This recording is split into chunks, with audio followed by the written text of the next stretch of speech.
Hello दोस्तों, आप सभी का स्वागत है मेरे यूट्यूब चैनल में। आज की कहानी है बेरहम आशिक भाग 6। अगर आपने अभी तक पिछले वाले भागों को नहीं देखा है तो प्लीज़ आप सब पिछले वाले भागों को भी देख लीजिएगा।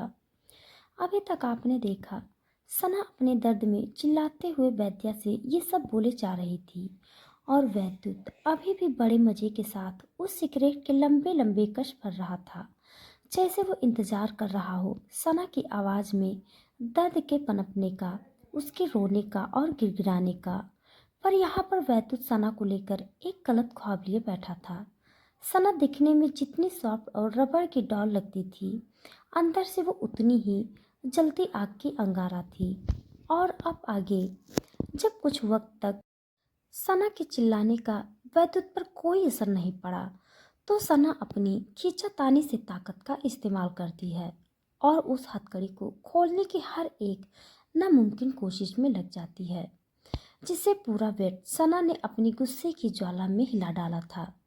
पर सना यह नहीं जानती थी कि वो किसके गिरफ्त में कैद है, जिस पर वैद्युत सना की तरफ अपना पहला कदम बढ़ाता है और फुर्ती के साथ उस बेड पर जाकर सना की तरफ बढ़ जाता है। किसी की गर्म सांसें अपने नेक पर महसूस करते ही सना फुर्ती के साथ सना अपनी गर्दन वैद्या की तरफ घुमाती है और इसे पहले कि वो वैद्युत को खुद से दूर छटकने के लिए अपना हाथ बढ़ा ही पाती कि वैद्युत एक ही झटके के साथ उसे अपने बाजुओं में दबोचता है और सीधा खींचकर बेड के कॉर्नर के साथ दबोच देता है। आह सना के होठों से निकल जाता है, जिस पर सना अभी चटपटाने के लिए कोई भी बॉडी मूवमेंट कर पाती कि वैद्युत सना के बेहद नज़दीक छुटते हुए बोल पड़ता है, कुछ ज़्यादा ही गर्मी है तुम्हारे बदन में। पर डोंट वरी, वैद्युत शेखावत ये गर्मी निकालना बड़े अच्छे से जानता है। वैद्युत के इस सिकज पर सना अपनी गुस्से से भरी लाल आंखें वैद्युत की आंखों से मिलाती है और उसे अपने प्रकोप से वाकिफ करते हुए बोलती है, मैं तुम्हें कह रही हूँ, छोड़ो मुझे अभी और इसी वक्त हटो मुझसे दूर। वैद्युत को लगा था कि सना रोएगी, उसके सामने अपनी इज्जत की भीख मांगेगी, पर अपना पासा उल्टा पड़ते देख वैद्युत उसकी कलाई को गुस्से से मरोड़ता है और उसे खींचकर अपने सीने की तरफ कर देता है। उन दोनों के बीच कोई दीवार नहीं थी। सना की वो कवर बेडशीट नीचे खिसक गई थी और वैद्युत के हमेशा की तरह सीने से खुले शर्ट के बटन उसकी चेस्ट को दिखा रहे थे, जिस कारण दोनों आपसी संगम को महसूस कर पा रहे थे, जो वहाँ के गर्म माहौल में आग को चिंगारी का काम कर रही थी।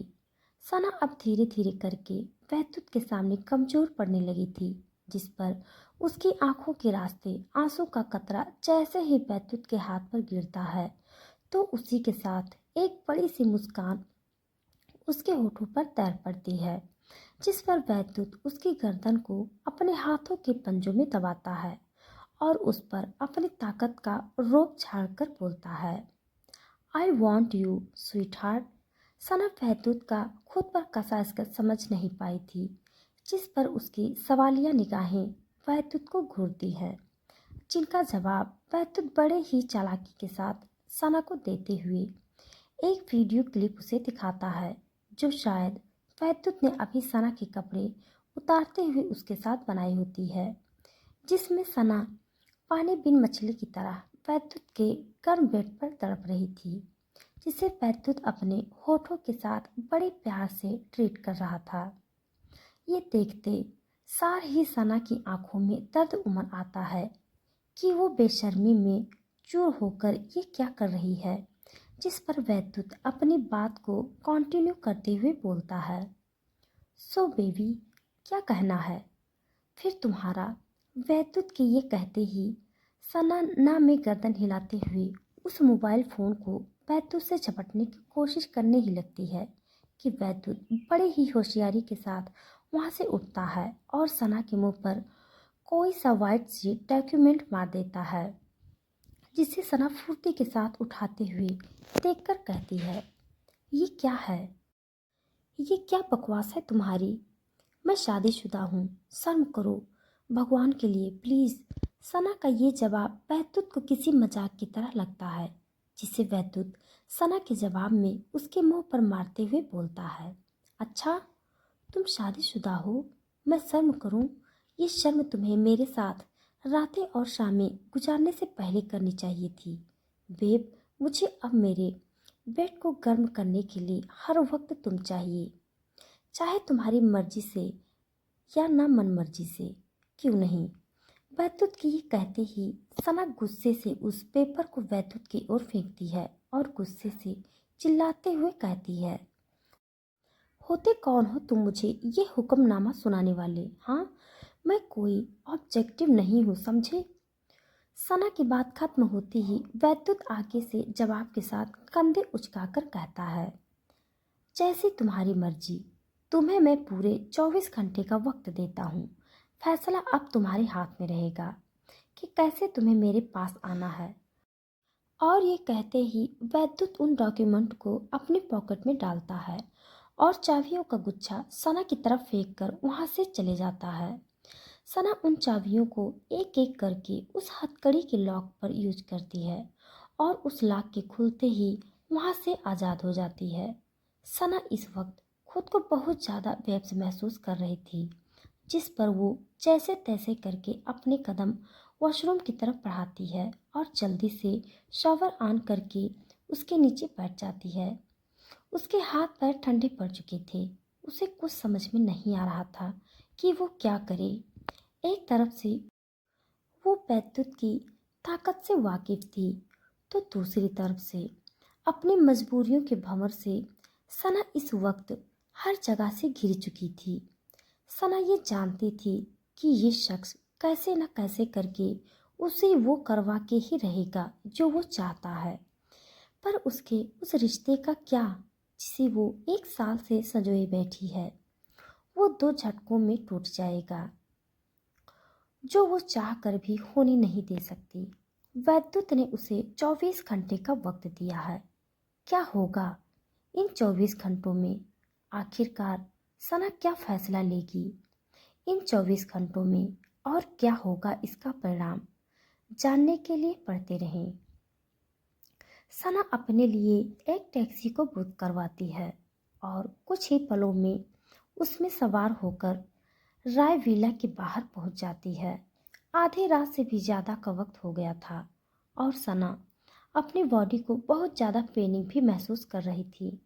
सना ने अभी रॉय विला का मेन गेट ओपन करके उसके अंदर कदम रखा ही था कि तभी उसके अंदर से कबीर की आवाज़ सुनाई पड़ती है, जो सोफे पर पैर चढ़ाकर बैठा हुआ था और गुस्से से सना की तरफ देखकर उसे घूर रहा था, जिसे देखते सार ही सना सब कुछ इग्नोर करती है और अपने रूम की तरफ बढ़ने लगती है, जो देखकर तो जैसे मानो कबीर का गुस्सा तो 7वें आसमान पर पहुंच जाता है।